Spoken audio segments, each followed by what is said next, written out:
आता तुम्ही जर का सुप्रीम कोर्टाच्या निवाड्यांचं बघत असलं, तुम्ही ईव्हीचे या केसचा निकाल देतात, अहो सतत पॉझिटिव्ह बोलणारी चळवळ म्हणजे आंबेडकरी चळवळ, सतत पॉझिटिव्ह, प्रत्येक गोष्टीतून काहीतरी चांगलं शोधणारी चळवळ म्हणजे आंबेडकरी चळवळ.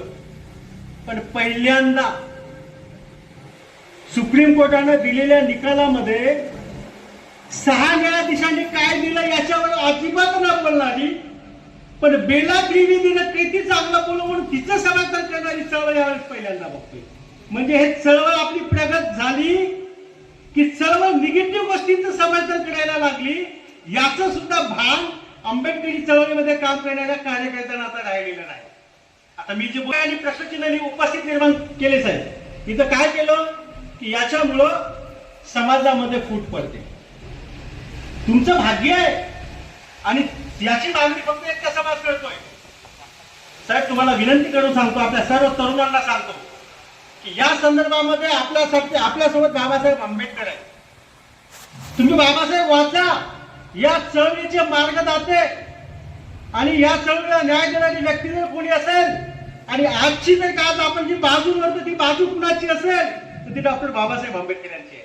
जेव्हा डॉक्टर बाबासाहेब गोलमेज परिषदेला गेले होते, जेव्हा त्यांनी हा मुद्दा मांडला त्यामुळे अस्पृश्यांसाठी काहीतरी तरतुदी करा, तेव्हा गोलमेज परिषदेमधल्या त्या प्रस्थापितांनी काय सांगितलं माहित आहे, तुम्ही हिंदू समाजाचा भाग असल्यामुळं आम्ही तुम्हाला वेगळं मानत नाही आणि तुम्हाला वेगळं मानत नसल्यामुळं तुम्हाला वेगळ्या सवलती द्यायचं काम नाही.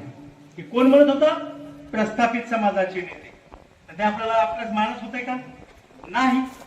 म्हणजे आपल्यासाठी काही करत होते का? नाही. मग अशा परिस्थितीमध्ये त्यांना आपल्याला जायचंच नव्हतं अस्पृश्यांना, म्हणून ते फक्त पुळका गाळण्याची की तुम्ही आमचे मानत होते का? वास्तवामध्ये नाही. मग आज जर का तुम्हाला असं वाटतंय की असा निर्णय घेतल्यामुळे समाजामध्ये तुम्ही आमच्यापासून वेगळे पडू शकताय, मला त्यांना माझा प्रश्न आहे, डॉक्टर बाबासाहेब आंबेडकरांनी शेवटच्या टप्प्यामध्ये आरपीआयची चळवळ निर्माण केली. आरपीआयची चळवळ निर्माण केल्याच्या नंतर पहिल्यांदा आरपीआयचे 4 तुकडे झाले, त्याच्यानंतर आरपीआयचे 36 तुकडे झाले.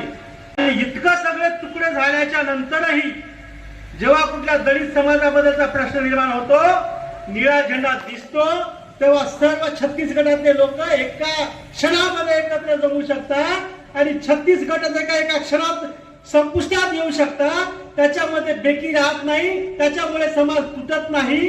तर आरक्षणाचं उपरीकरण 2 किंवा 3 गट झाल्याने समाज कसा काय तुटू शकतो?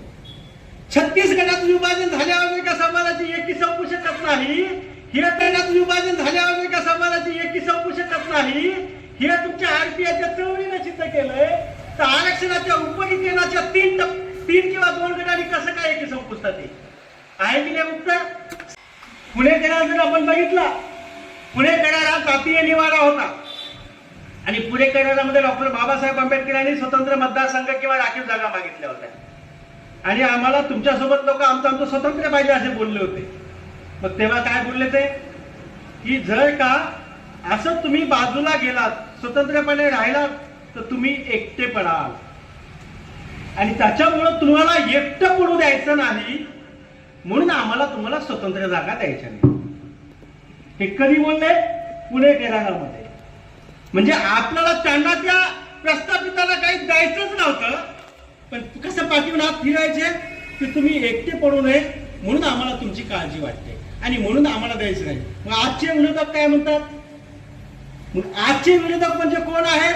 हे प्रस्थापित झालेले विरोधक आहेत. तेव्हा डॉक्टर बाबासाहेब आंबेडकर यांना विरोध करणारे कोण होते?